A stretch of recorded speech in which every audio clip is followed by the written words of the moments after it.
Well, welcome to, this is our, just so you know, it's our 50th Script to Screen event and episode. We started long ago in 2011 with Legally Blonde, was our first one. And over the course of the 8 years we've done it, we've had 27 students direct and co-produce it and go on to better things. And we've had over 100 camera interns like this who have operated our cameras. So this whole series is a testament to them, and we want to thank them, Carson Wolf Center, for all their great work over the last 8 years.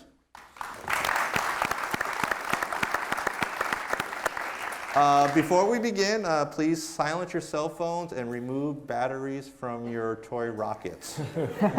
But today we're here to celebrate The Quiet Place. It received an Oscar nomination for sound effects editing. It received SAG Award for Emily Blunt, Best Writers Guild original screenplay for our guest today. So please welcome our two guests, Scott Beck and Brian Woods. Cool. Thanks for having us. Thank you. All right, so we're going to go back in time a little.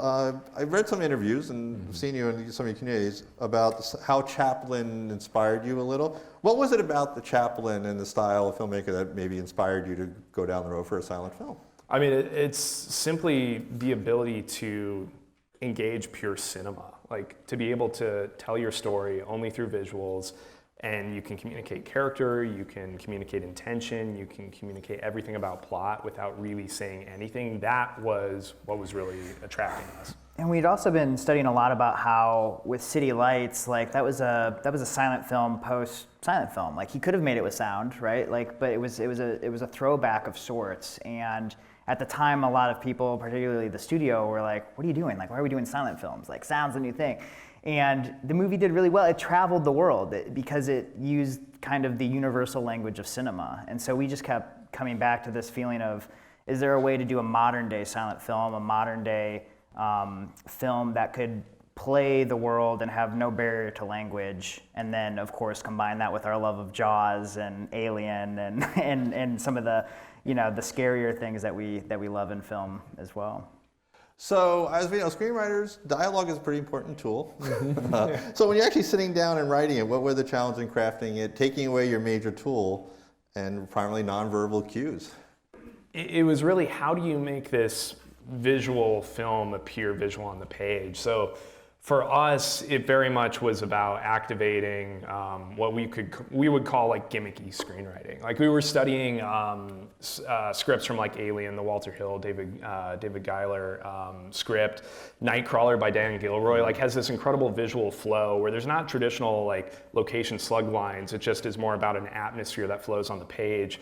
And so those were some of the things that we were chasing, where we're like, we have to give this blueprint so you're not just reading words on a page, but you're feeling the sound, you're feeling the suspense or the absence of sound, and making sure that it just would have a flow where you're not just bogged down by tons of description. So yeah, one of our favorite movies of all time is Stanley Kubrick's 2001: A Space Odyssey, and it's so cinematic and so visual, and we were just like, how do you write that? Like how did Kubrick and Arthur C. Clarke write that?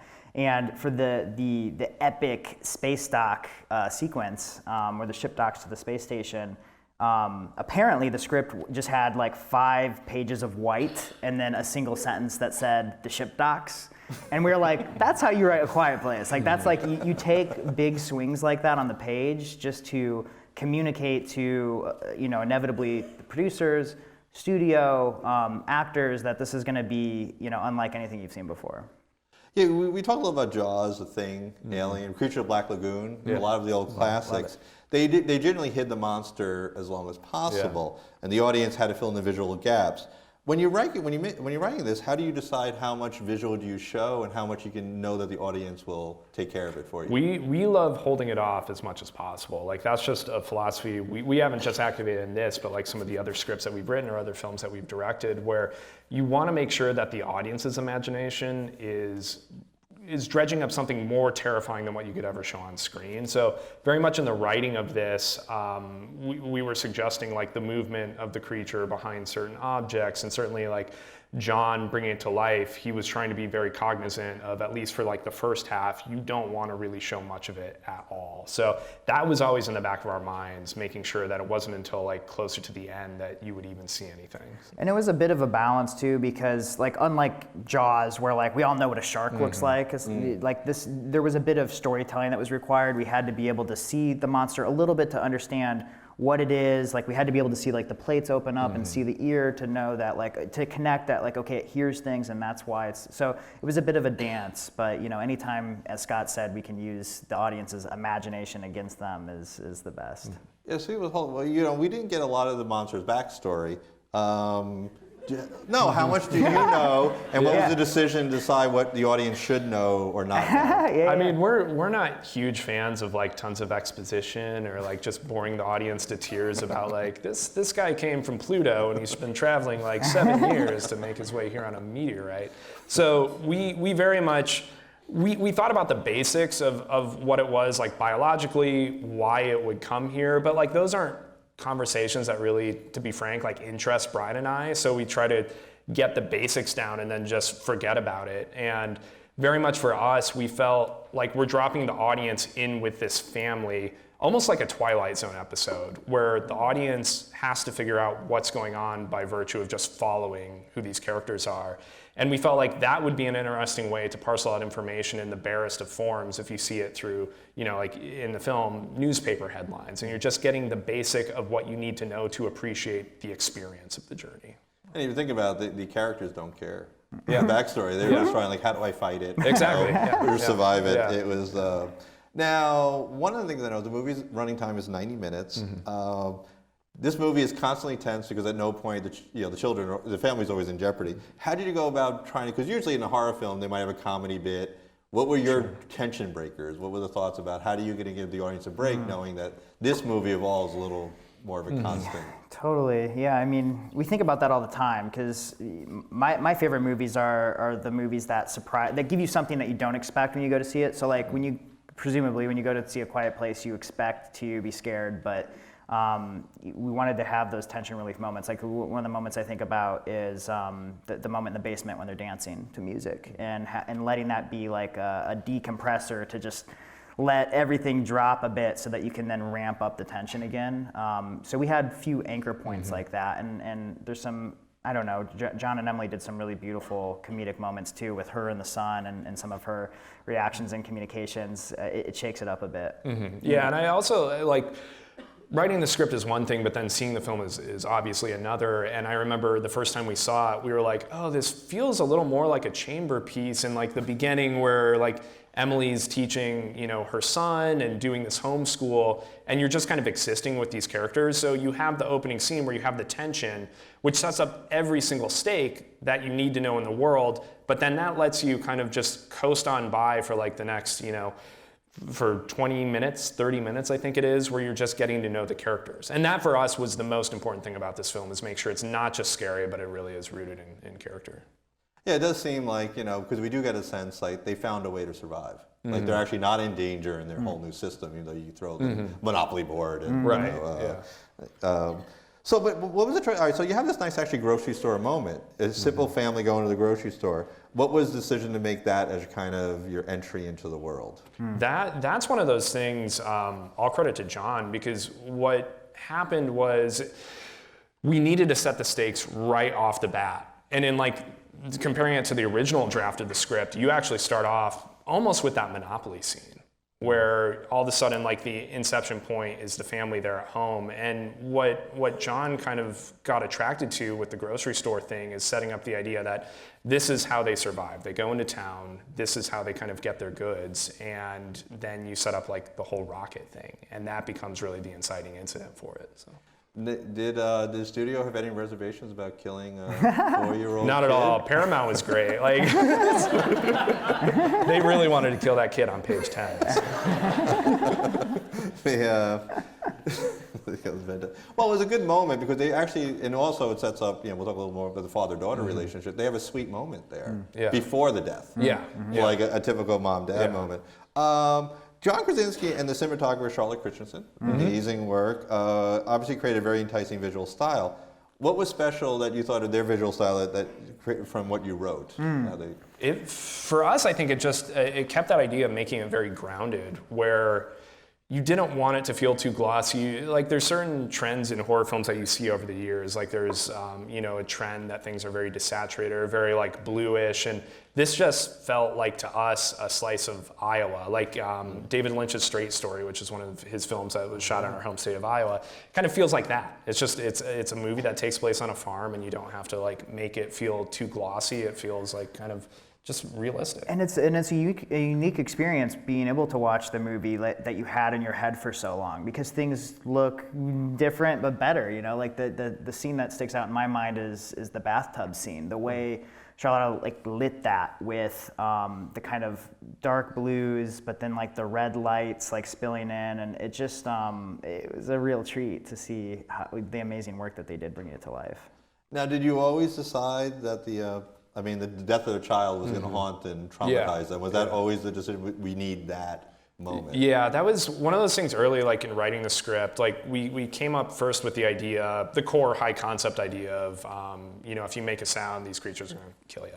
And for us, we were like, that's not enough. Like this has to be about characters. And so we started challenging ourselves to figure out what's the most dynamic version of that. We started thinking about, okay, it's a family on a farm. We had pillaged an idea from our real life in an earlier script about having one of these characters, the daughter, being deaf, and that being one of those things that services what that character kind of comes to a realization by the end of the story as being hopefully a moving thing. And by that point, it was just really drilling down of how these characters can kind of all arc. Yeah, it wasn't until really when we figured out, because we were like, yeah, maybe that's interesting, and it's kind of gimmicky, we're not really sure. It wasn't until we were like, okay, they lost somebody in their family, and because of that tragedy they suffered, the family's not talking to each other. And even if you took out all the monsters, you took out the aliens, you took out the whole premise of the movie, this family still wouldn't be talking. We're like, okay, now it's working as a metaphor. Now it feels special. And once we got those kind of layers in line, we proceeded to write the script. Because until then, we were pretty insecure about it. And every time, for whatever reason, like every time we pitched the idea to producers and studio executives, and I don't mean like formally pitch, but I just mean like, oh, we're thinking about this idea about a family on a farm, there's monsters. They would just, their eyes would glaze over so quickly. They'd just be like, guys, like, this is a stupid idea for a movie. Because it's like, you can imagine the bad version of it. The bad version of the premise could be a really, really cheesy movie. So it's almost like, how long did it take you, would you say, from start, the first time you conceived it to? About 10 years, I think. Like, because we, like the Chaplin movies and Buster Keaton and Jacques Tati, we were watching those, when we were in college, and then we just kept our own documents of what this movie could be, and then by the time we actually got down to writing the script, which at first was just a 15-page version of the script, just to see what that format would look like. It was probably like 5 months from starting that to writing the end on the final page. So we're going to talk a little character, the daughter. Obviously, she blames herself for the death, like most of the family does. She does want to prove herself to her father that she can be independent, kind of like the child taking over a parental role. How did you approach her complex character? Because you gave her a lot of different elements to play with. Yeah, I mean, we knew at the root of it, we wanted her to kind of feel the weight of that tragedy and unfairly, have the weight of that on her shoulder the entire time. And her character, we really kind of drilled in on having to ping pong back and forth between the father and her. Like, we consider them to be, to a certain degree, like the lead characters, because their issue is really the main crux of the story that you're trying to resolve by the end. Yeah, their arcs complete each other. She needs to be able to forgive herself, and she needs to be able to hear from her father that he loves her and is there for her, and his character, he needs to be able to tell her that. And so, kind of watching that crisscross was always the idea. And the idea too for the film was that her perceived disability would ultimately become her superpower, and vice versa with the monster. The monster's perceived superpower, what makes it so strong, is ultimately going to become its weakness. What did you? Let's talk about the actress. What really impressed you or surprised you? Oh wow! Well, everything. First and foremost, like talking about the character of the daughter, like Millicent Simmons. is such a special person. She's like incredibly, I mean, just as a human being, she's incredibly amazing. But as an actress, we had been fans of her work for a while. Yeah. Wonderstruck that she did with Todd Haynes was amazing, and in many ways, like we kind of considered her the fourth writer of A Quiet Place, because she's deaf in real life, and her experience living that life really informed the character and elevated it in a way that basically none of us could have done on the page. Yeah, it's one of those lessons that I feel like we were fortunate enough to learn, like when we were younger, is like you let the script be the script, but then you have to let go, and you have to let so many different people inform what it is, what the film is, what the character is, what the story really is.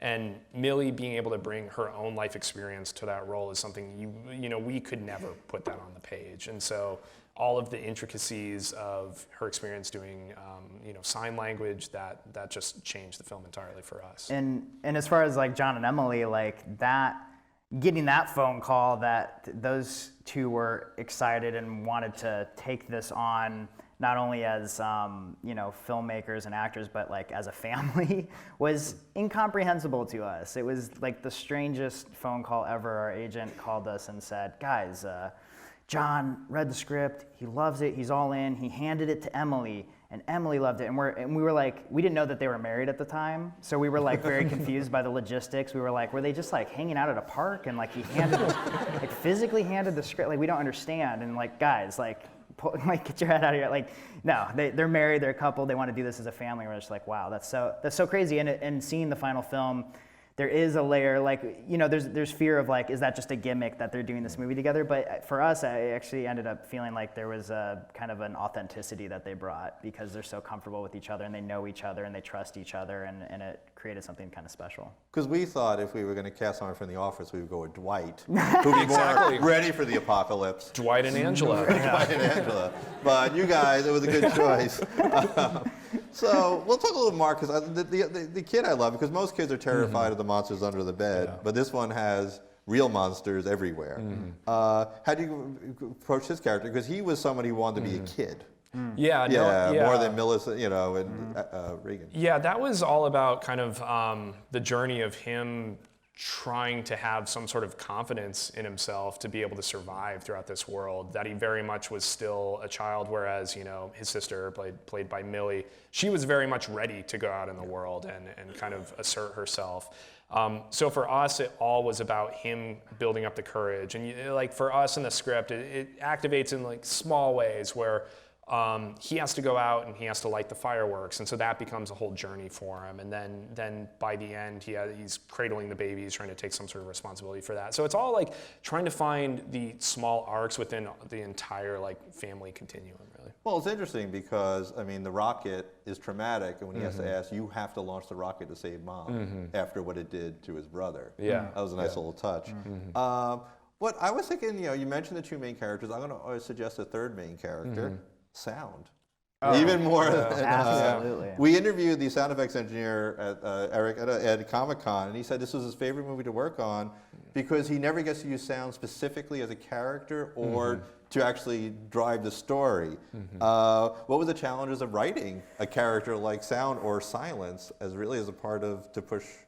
Yeah, for us, it's not a challenge. Like, that's the fun. Like, for every movie that we do, sound becomes such a huge part of it, because people always are like, it's 50% of storytelling. No, it's like 90% of storytelling. Like, and the biggest difference for us, like between like a student work or like I guess what you would consider like an amateur production versus a professional production, often is sound. It's as simple as sound. Sound is so crucial. And like our heroes are like the wizards who work up at Skywalker Ranch. Like that's like, we worship the work that they do. So, and like writing A Quiet Place for us, it was kind of like having a beat sheet in and of itself as we were writing the script, because we knew in the final format you can't just hit people with sound after sound after sound after sound, and you couldn't just let the whole film be silent either. So in writing it, it was figuring out, okay, what are these set pieces? How is sound activated in those?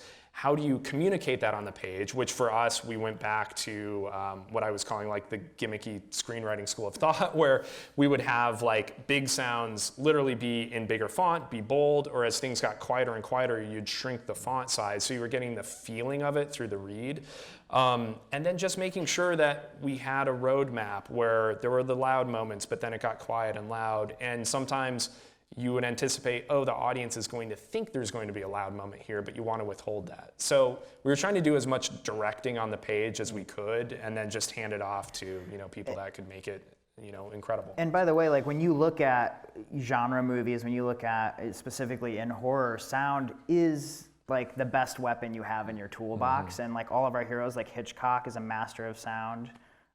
Even like like a more contemporary filmmaker like M. Night Shyamalan uses sound beautifully in his films to scare the audience and to move them. So sound is everything, and those guys crushed it on this. Yeah, and I thought it was interesting because he said this. Like he said in the interview, it was the waterfall was so much louder because we had so much silence, but it was actually a normal waterfall. Was always a waterfall part of the scene, or did you always need that kind of? That was that was a contribution John made. The original sequence with Noah and the father going out and venturing out and exploring the son's fears was slightly more suspenseful.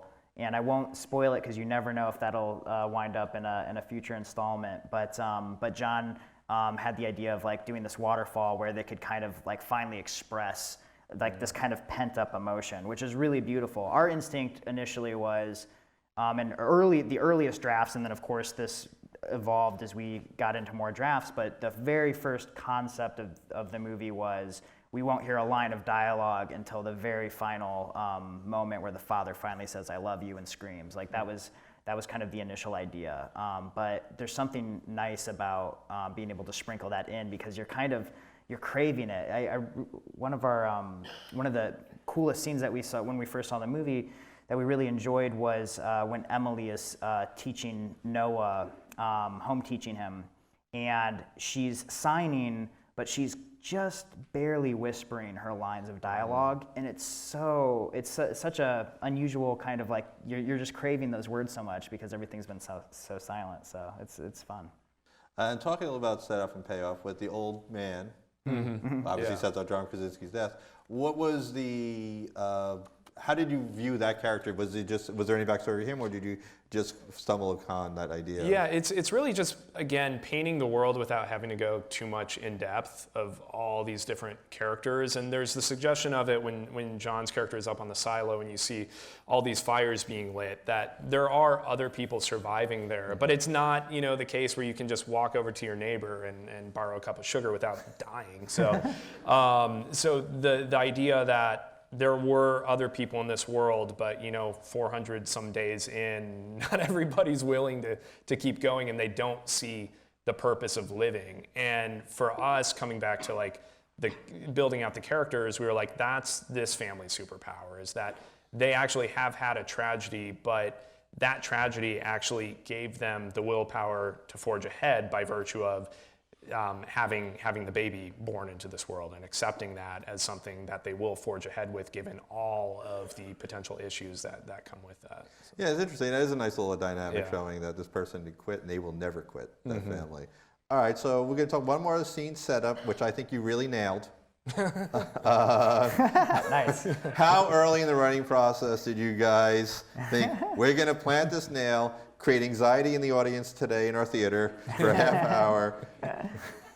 Yeah. Well, it was, that was fun to write. I mean, like, so as writers, sometimes you outline. Sometimes we like to outline to a certain extent the major motions of the story. But the nail was fun because we just wrote that scene where it appears on the step, and we had no idea where we were going to pay it off. We were just like, at some point in the story, we trust that this nail will come back into play. We're not sure where. And then as we were writing and kind of escalating everything and kind of putting the characters and torturing them as much as possible, when we got to the worst, most horrible point in the story for their characters, we're like, here's where she steps on the nail.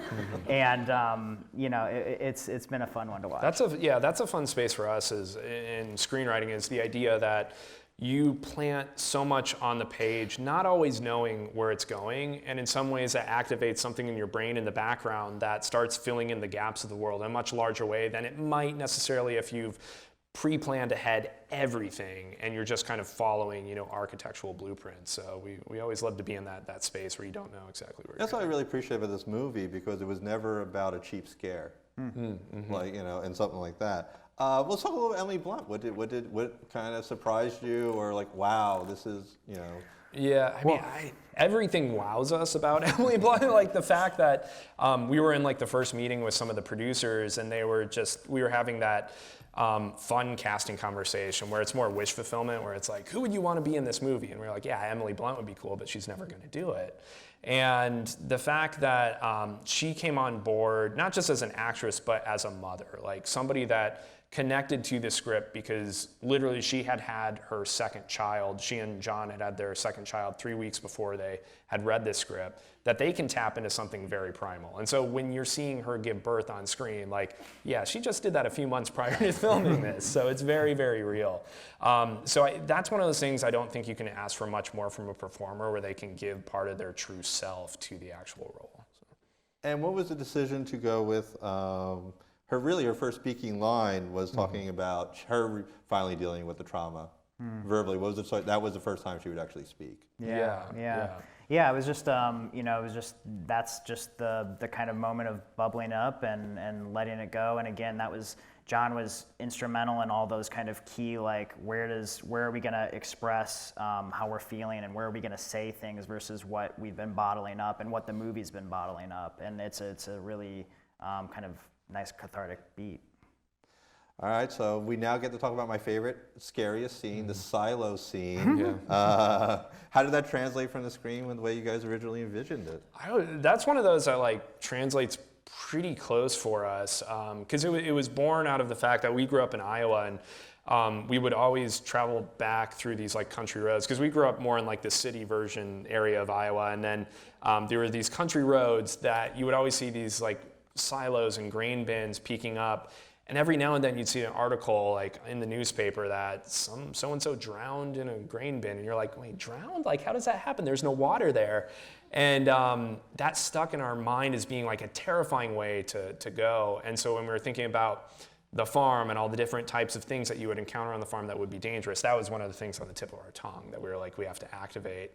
But having children crawl in there, seeing it on screen was terrifying for us, even though we knew what was happening on the page. To see the execution of it, fulfilled, I think, exactly what we had hoped for it. So. Now, obviously, a lot of this movie is about parents, realistically, not the fear of parents being able to protect their children, especially in today's mind. How much did that factor into when you were writing this, the concept of the fear of what if we could not save our children even in a regular world like today? Yeah. Oh, wow. Yeah. I mean, everything. I mean, it's interesting. As writers, we think about the metaphor of the story, and we have those conversations. So we talked a lot about broken communication in a family. We talked a lot about the fear of not being able to protect your family or being able to protect your kids. And I know that was certainly on John's mind. And we talk about how, what our personal relationship is to those concepts. But then beyond that, broadly speaking, we don't necessarily draw the line to what's going on today and how does that mean, the hope is that we write something that's personal and true to our experience, and hopefully it resonates on that level of what people are experiencing today. But yeah, I think for me personally, it was very much a pocket in my life where my wife and I were talking a lot about having kids, and how does that change your life entirely? And what it does, and what we assumed, and what it now has done now that I have a daughter, is it opens you up to a whole new world of vulnerability, where you are now responsible to keep this little ball of flesh alive, and God forbid if anything happens to it. And that is a terrifying conceit that is based in everybody's reality. And I think to be able to marry that to something as weird and foreign as aliens coming to Earth and obliterating us, that creates something that's very personal within what otherwise would just be this horror movie. So what's the longest you were able to get your daughter to play the quiet game? Well, she sleeps 13 hours a night, so yeah, 13 hours now, but it was touch and go for the first 5 months. Yeah. You talked a little about the resolution with John, and the father and daughter. What was your reaction when you saw him sign "I love you" as the? Yeah. Amazing, and what was so special is that, and Scott, maybe you recall this a little better than I do, but Millie had kind of a revision on that. Yeah, they were at, essentially. before they shot the film, John and Emily and Millie and Noah all had this backyard barbecue where they were filming the movie. And Millie and Noah's parents came, and Millie was saying something to her mom, saying, "I love you, I will always love you." And John was witnessing that from across the lawn. He was like, we have to incorporate that into the movie. Because originally it was spoken dialogue, and then it was just the sign for "I love you," but the "I will always love you" became much more of kind of that final cathartic beat. And I was amazed by Emily's performance just watching on the video screen. Yeah. The death, and it must have been traumatic. Yeah. That was. So we go to the final battle. I just love the fact that the daughter actually became the secret weapon. Yeah. Total strength.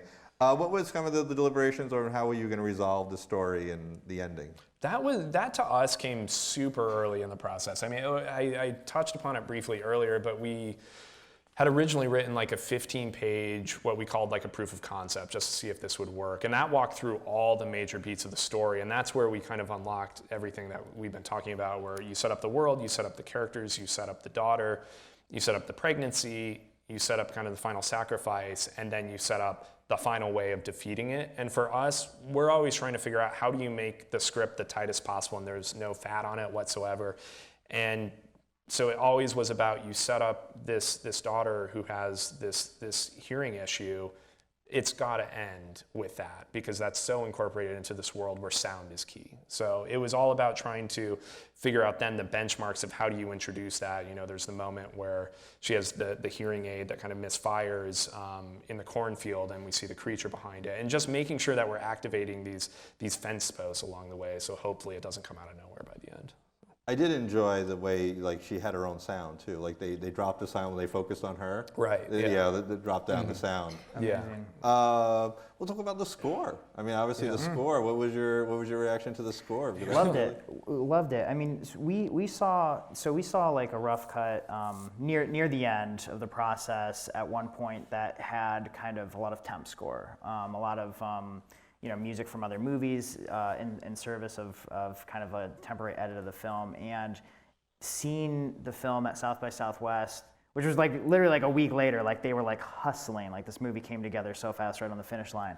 Having all of Marco's music in there, it was it really elevated the whole film. It's funny, sometimes you think of score as like, oh, it makes you feel emotional, or oh, it makes this scene that's really slow faster, but it also tells the story. Like, it is a piece of storytelling, it's a storytelling tool. So like things that didn't quite make sense from a storytelling perspective, like how the alien gets affected by Millie, or how somebody feels about a certain situation, or what a character's motivation is, the score can actually help come in and fill that out and help tell the story. A lot of people have said like, oh, did you guys ever try a cut with no music at all, so the whole movie's silent? And I actually think from a plotting standpoint, I actually don't think the movie would make as much sense. I think the movie would be more abstract in a weird way, because the music is doing so much storytelling help.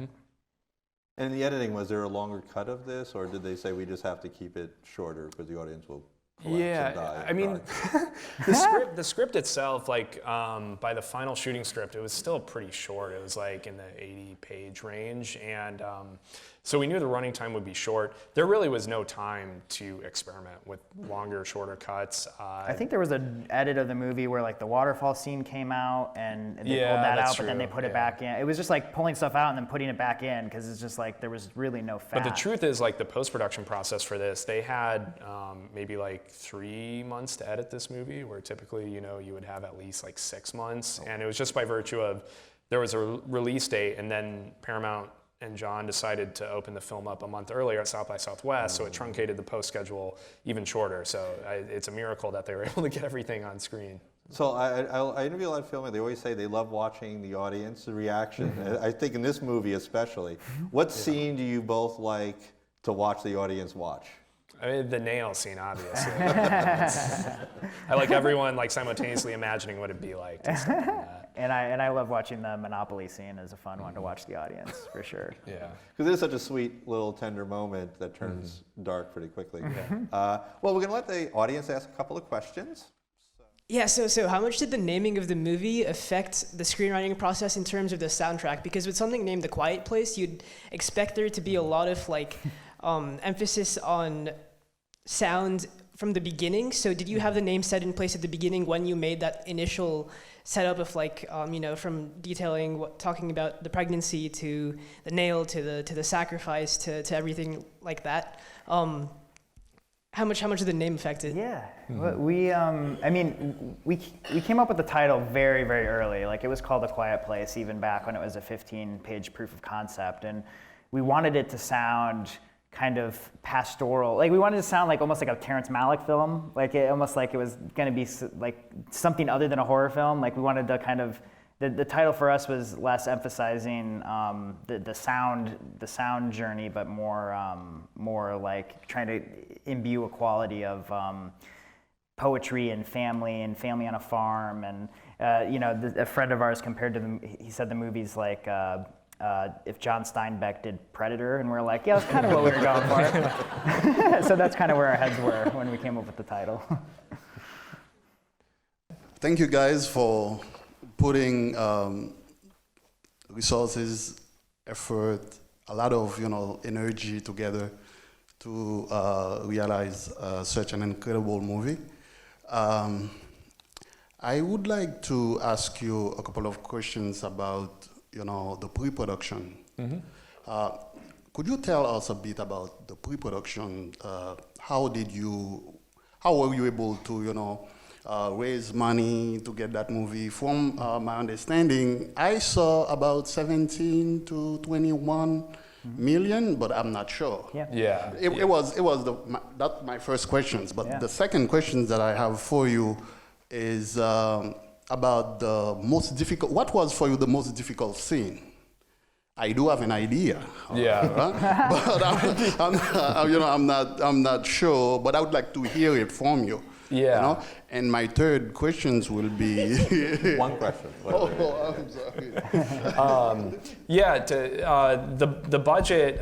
This movie was produced by Paramount Pictures, but what's we found odd about it is that usually you see a lot of movies being produced right now, like 1 million, 2 million, maybe 5 million, and then you have your Avengers movies. And for us in writing the movie, how we approached it from a budget standpoint was if nobody ever wanted to touch this movie, no studios wanted to touch it, we knew there was a version of this that could be made for $50,000. And we knew we'd be able, through Kickstarter or GoFundMe or through private ways, we could raise $50,000, we could raise $100,000 and make this. And we knew no matter what, even if it didn't hit all the eyeballs in the world that we hoped it would, hopefully it would be unique and different enough to exist and have its own life on that version. It just so happened that through our producers at Platinum Dunes that the script landed at Paramount and they greenlit it with John and Emily, and it happened to be 17 to $22 million, I think was the final number. But all I'm getting at is that the key is, I think for also a lot of writers, anyone writing in the audience, should be like focus on something that could scale. And the difference is what actor do you get in it? But as long as there's a provocative idea behind it, I think you can make something cheap. That's cool. And it was scalable even when it was at Paramount. Like even when it was a studio movie, it was never like, now we need John Krasinski and Emily Blunt to be in this movie. It was like the studio was willing to cast, like whatever you would call it, like lesser names, smaller actors, because the concept was big and they felt like, we just got lucky with those guys. Yeah. And that inflated the budget a little bit, but they still made it for a pretty responsible number. And to follow up with the second question, what was most hardest? Yeah, I think from like a writing perspective, like the most difficult thing was trying to figure out how do you activate all the character work throughout the story. Like we knew that there was a core issue that would affect this and permeate this family that would tear them apart, but it was one of those things that you have no dialogue to really say anything whatsoever. So how do you activate that in a way on the page that actually becomes visual when the actors are acting in it? So your movie strikes me as very similar to Dunkirk in that there's very little dialogue and it's about, as you said, the language of cinema. And if I remember correctly, both your scripts are about 80-something pages also. There's like no fat. So I guess my question is, what was the most surprising thing that was born from the script that you didn't expect because of that I guess, emptiness that you provided, the freedom? Yeah. Wow, that's a great question. I have a thought. Do you have a? Yeah, go for it. I mean, I don't know. I don't know if this is actually answering your question, but you did definitely remind me of when we saw Dunkirk for the first time. We were like, oh, damn, like, they did it first. Like, it was like one of the initial inspirations was seeing There Will Be Blood and PTA, like the first, like, you know, whatever it is, 12 minutes of, like, you know, just pure cinema and wanting to do that for a whole movie. And certainly Dunkirk was a great example of that. One of the more surprising things for me is I think because the rules are so clear that if you make a sound, you die, or if you make a sound, you're in trouble. We felt surprised and lucky that we were able to marinate with the characters for so long in the first 30 to 40 minutes, because there's a latent suspense that makes it entertaining, and so you're able to really spend time with them. Again, I don't know if I'm answering your question, but that's what occurred to me. Yeah, and I think I'm just,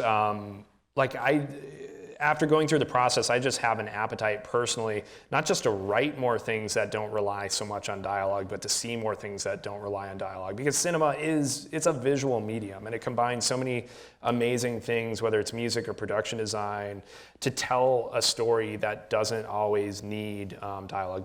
At the same time, I love Aaron Sorkin, so I don't mind. And by those the way, projects. we made this movie with Michael Bay. Like, he was one of our producers, which we thought was hilarious. Like, our agents were like, all right, we want to take the script to Platinum Dunes, and we're like, you guys want to make the quietest movie of all time with the loudest filmmaker of all time? That is so bizarre. But he was pretty cool to work with, and totally supported the film. So. All right, well, we always end our show with the last question and put you on the spot, because I know you mentioned a lot of things. We have a lot of aspiring screenwriters here. What movie or script growing up would you say was inspiration to you, and perhaps something our screenwriting students should study? Yeah, put us on the spot here. Mine was Jaws. Yeah, which is related to this. I know. I feel like that's like the movie that I rented all the time from Rock Island Public Library to study, because it is such a great one to combine character and concept. I would have to say probably Magnolia, to be honest, like Paul Thomas Anderson's Magnolia. Because that was the movie that hit me like right when I was thinking about doing film as a career. I was only like 13 or 14 at the time, but it was a movie where it took these wild swings and wild chances, and I had never at that point seen anything quite like that. And I remember going to the script, and even though it's like a 180-page script, like, it's very economical at the same time. Like, it very much pares down its characters to just basic actions that communicate every single piece of emotional context that you need. So that was probably the movie that really turned me on to cinema. That was an excellent answer, and now I am slightly depressed at whatever I'm going to dig up. We'll just go back to the old resource of Hitchcock, because I feel like, so we discovered Hitchcock probably when we were making films in, I don't know, middle school or something. And if I had to pick one film, it might be Vertigo. It might be Dial M for Murder. Now I've already picked two films. Anyways, what we love about Hitchcock is that you can see the storytelling with his camera moves and his and production design, and the way he expresses cinema as a filmmaker is very apparent, but also very accessible. Conceptually, most of his movies are extremely entertaining. They're popcorn movies, but there's a lot of substance there beneath the surface to unpack. And also, as young filmmakers, it's a very kind of relatable feeling watching a Hitchcock film, because the tools they had back then are the tools as young filmmakers we had available to us growing up. And so it's easy to see a correlation between what they were able to achieve versus what we could achieve. Well, I mean, thank you so much for joining us tonight and breaking down A Quiet Place with audience. Thank you for having us. Yeah. And please come back with your next film. Absolutely. It would be a Thank you for pleasure. having Thank us. you. Thank you so much for Thank coming you. out and Thank you, seeing this in a everyone. theater.